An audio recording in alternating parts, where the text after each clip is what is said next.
अस्सलाम वालेकुम। My name Fakhar Hayat, advocate high court. मोअज़्ज़ज़ वकला साहबान, सीनियर्स, कॉलीग्स, जूनियर्स, मोअज़्ज़ज़ वकला साहबान, इलेक्शंस के हवाले से मैं आप लोगों को एक मैसेज देना चाहता हूँ, आप लोगों से एक गुजारिश करना चाहता हूँ। इलेक्शन किसी भी सोसाइटी के लिए, किसी भी स्टेट के लिए, किसी भी लीगल ऑर्गेनाइजेशन के लिए बहुत अहमियत के हामिल होते हैं।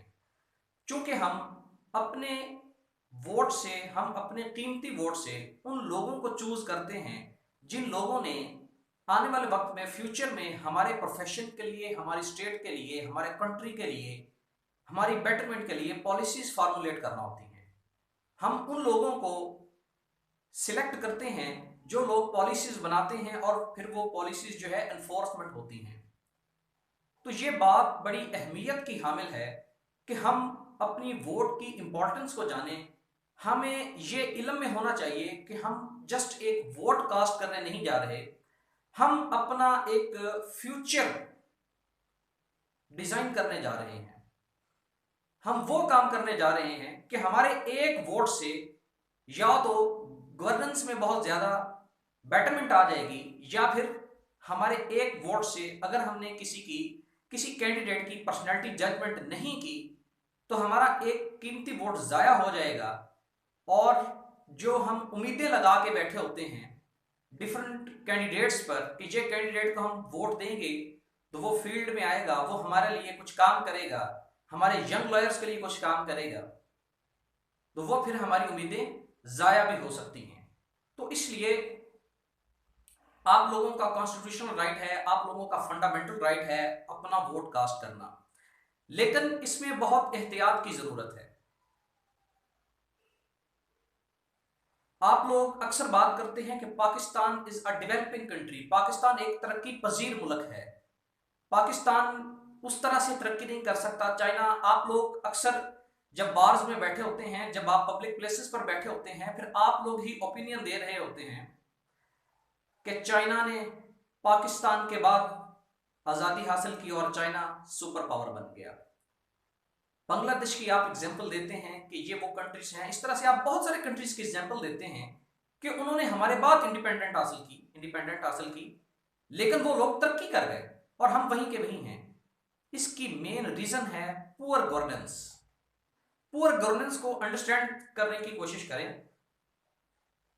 आप लोग अपने वोट से लोगों को इलेक्ट करते हैं और वो लोग आकर आपकी गवर्नेंस बॉडी बन जाते हैं, आप लोगों के लिए पॉलिसीज फार्मुलेट करते हैं, आप लोगों के लिए, आपके ऑर्गेनाइजेशंस के लिए, आपके कंट्री के लिए। पाकिस्तान में चारों सूबे इक्वल अहमियत के हामिल हैं। ये ना देखें कि कहाँ आबादी ज्यादा है, कहाँ कम है। इलेक्शन, खास तौर पर जब हम बार के इलेक्शंस की बात करेंगे, चाहे वो सिंध बार के इलेक्शन हो, चाहे केपी के बार के हों, बलूचिस्तान बार के हों, ट्राइबल एरियाज के हों, या फिर पंजाब बार के हों, आजकल पंजाब बार के इलेक्शंस बहुत जोरों शोर पर हैं। मैंने ये जरूरी समझा, बहुत सारी बातें फील्ड में ऑब्जर्व की जा रही हैं कि पंजाब में या फिर किसी भी बार में किस तरह से इलेक्शन कॉन्टेस्ट किए जाते हैं।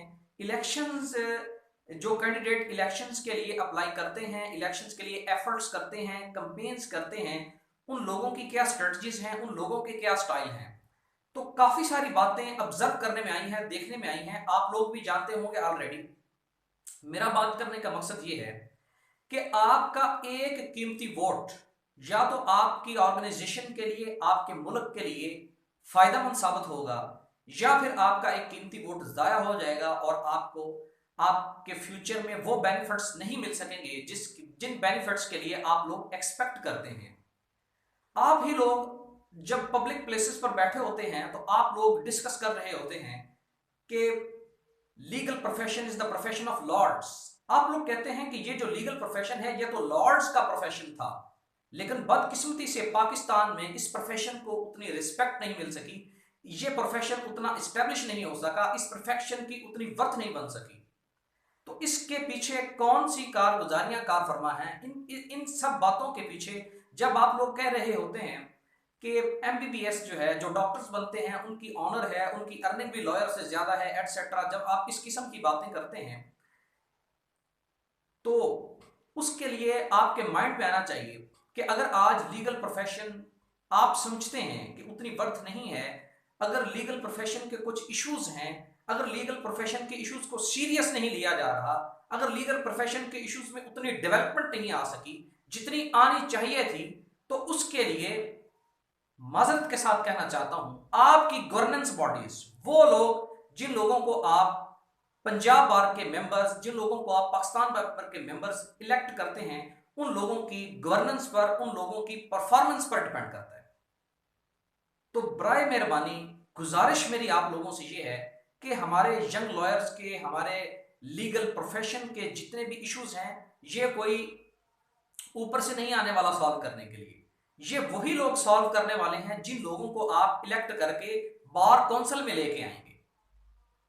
तो आजकल बहुत कुछ देखने में आ रहा है, बहुत कुछ ऑब्जर्व करने में आ रहा है कि किस तरह से पंजाब बार के इलेक्शन कॉन्टेस्ट किए जाते हैं, पंजाब बार के कैंडिडेट्स कौन कौन सी स्ट्रेटजीज यूज करते हैं विन करने के लिए।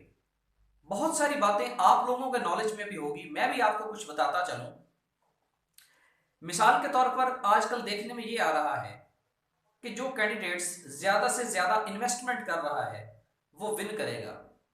आप लोग ही बार्स में बैठकर जब आप लोग अपना पब्लिक ओपिनियन दे रहे होते हैं तो आप लोग बातें कर रहे होते हैं कि फलां कैंडिडेट की इन्वेस्टमेंट बहुत ज्यादा है, उम्मीद है कि वो कैंडिडेट विन करेगा।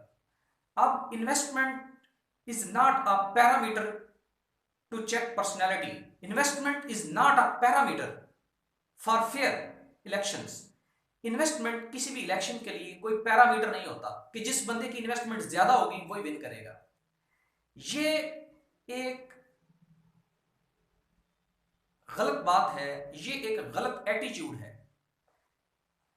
एक गलत आदमी जिसके पास पैसा बहुत ज्यादा है लेकिन उसमें कॉम्पिटेंसी नहीं है, उसका किरदार माजी में अच्छा नहीं रहा, उसने माजी में 10 साल लगाए, 15 साल लगाए, 20 साल लगाए पंजाब बार काउंसिल में, लेकिन लीगल प्रोफेशन के लिए कुछ नहीं किया, यंग लॉयर्स के लिए कुछ नहीं किया, फीमेल लॉयर्स के इश्यूज को सॉल्व नहीं किया, अपने लीगल प्रोफेशन को अपग्रेड नहीं किया, इस लीगल प्रोफेशन की डेवलपमेंट के लिए कुछ काम नहीं किया, तो आप क्या समझते हैं कि वो पर्सन जो है, वो कैंडिडेट जो है, जस्ट इन्वेस्टमेंट करके विन करेगा और आके आपके लिए क्या करेगा? अगर उसने 10 साल में, 5 साल में, 6 साल में कुछ नहीं किया आपके लिए, तो आइंदा भी वो आपके लिए कुछ नहीं करने वाला। आप लोग उन लोगों पर अपनी एक्सपेक्टेशंस कम रखें। आप लोग ये ना देखें कि मुझे फलां बंदे ने कह दिया, मेरा दोस्त, सपोज दैट मेरा अकरम मेरा दोस्त है, तो अकरम कहता है जी मैं तो फलां ग्रुप का मेंबर हूं, ग्रुप उस तरफ वोट दे रहा है तो आप भी उस तरफ वोट दें। आप ऐसा काम बिल्कुल ना करें। अपनी एक रैशनल जजमेंट कायम करें, कैंडिडेट की पर्सनैलिटी को जज करें, कैंडिडेट के साथ मुलाकात करें, कैंडिडेट का मंशूर सुने, कैंडिडेट से पूछें कि आप क्या करना चाहते हैं। अगर कोई रिपीटेड कैंडिडेट है तो उससे बात करें, उससे पूछें कि आपने पिछले 6 साल में, पिछले 10 साल में जब आप मेंबर थे तो आपने लॉयर्स के लिए क्या किया, आपने लीगल प्रोफेशन के लिए क्या किया, आपकी परफॉर्मेंस क्या है। अंडरस्टैंड कर रहे हैं? तो इसलिए लोगों के पीछे लगकर वोट ना दें, ग्रुप्स के पीछे लगकर वोट ना दें। अगर ग्रुप्स के पीछे भी लगना है तो अपने ग्रुप्स की मीटिंग करें और अपने ग्रुप्स से ये डिस्कस करें कि जनाब वाला, हम एक ग्रुप हैं, हमारी इतनी, इस ग्रुप की इतनी स्ट्रेंथ है, हम फलां कैंडिडेट को ऑब्लाइज करने जा रहे हैं, उस कैंडिडेट का मंशूर क्या है, उस कैंडिडेट की पर्सनैलिटी क्या है, उस कैंडिडेट का पास्ट रिकॉर्ड क्या है टुवर्ड्स बार डेवलपमेंट। अगर किसी कैंडिडेट के पास करने को कुछ नहीं था, उसको आप लोगों के वोट ने ही 10 साल के लिए सिलेक्ट करवाया था, 11 साल के लिए, 6 साल के लिए, अगर वो कुछ नहीं कर सका तो फिर किसी और कैंडिडेट को चांस दे। अंडरस्टैंड? चूंकि इस प्रोफेशन की बेटरमेंट के लिए, इस प्रोफेशन की अपग्रेडेशन के लिए, इस प्रोफेशन के ऑनर के लिए आपकी गवर्नेंस बॉडीज बहुत इंपॉर्टेंट रोल अदा करती हैं। यही वो लोग हैं जो आपके लिए पॉलिसीज फॉर्मुलेट करेंगे। हम देख रहे होते हैं कि जी फलां कैंडिडेट्स की सोशल मीडिया पर बहुत ज्यादा कैंपेन है, वो विन कर जाएगा। लोग कह रहे होते हैं कि चलें जी, वो तो एक कैंडिडेट तो इलेक्शन हार रहा है, चाहे वो कितना ही ईमानदार क्यों ना हो, चाहे उसने कुछ करके ही क्यों ना दिखाया हो, चाहे उसने यंग लॉयर्स के लिए अपग्रेड, प्रोफेशन को अपग्रेड क्यों ना किया हो। आप लोग कह रहे होते हैं कि फलां कैंडिडेट जो है वो तो लूजिंग पोजीशन में है, उसको छोड़ देते हैं। एक और कैंडिडेट है जो कि गुड पोजीशन पर जा रहा है, अब उसका किरदार वल्लाह अलम कैसा होगा, उसने कुछ किया होगा नहीं किया होगा, लेकिन कोई बात नहीं, चूंकि वो विन कर रहा है तो उसको वोट दे देते हैं। यही बातें इस प्रोफेशन को डिग्रेड करने की तरफ ले जाएंगी। यही बातें फिर आप लोग कहेंगे कि उतनी वर्थ नहीं बन सकी पाकिस्तान में इस लॉर्ड प्रोफेशन की जितनी होनी चाहिए थी। फिर आप लोग ही कहेंगे कि फलां कैंडिडेट को हमने सिलेक्ट किया तो उसने हमारे लिए कुछ नहीं किया। तो मोअज़्ज़ज़ वकला साहबान, गुजारिश ये है कि शख्सियत को वोट दें, पर्सनैलिटी को जजमेंट करें। ये ना देखें कि आपका दोस्त किस ग्रुप में वोट दे रहा है, ये ना देखें कि कौन सा ग्रुप जो है इन्वेस्टमेंट ज्यादा कर रहा है, ये ना देखें कि कहां पर वकला हजरात को खरीदा जा रहा है। इन चीजों से बरी हो जाएं।